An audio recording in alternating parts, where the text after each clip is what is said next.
Hi guys, welcome to the channel. In today's video, I'm going to show you how you can unfollow those who don't follow you back on Instagram. So the first step you simply need to do is to open Instagram application, and you simply need to click on your profile picture in the right bottom, and then here you can see your following list. So here you can see that I follow all these people, but let's suppose I open a random person, so this one.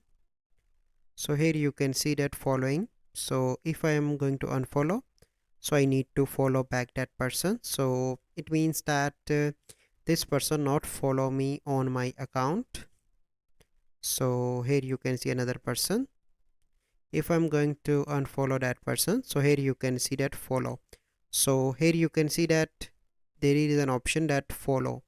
So it means that this person not follow me. So here you cannot see option of follow back. So here you can see an option of follow back.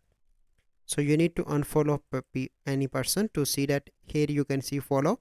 So it means that this person not follow me on Instagram, but here you can see follow back option. So it means that this person already followed me, but I am not following him. So by this process you can easily check and unfollow those persons who don't follow you back on Instagram. So I hope you find this video helpful. If you find this video helpful, must like this video, subscribe to our YouTube channel for future videos. We'll see you in the next video. Thank you. Have a good day.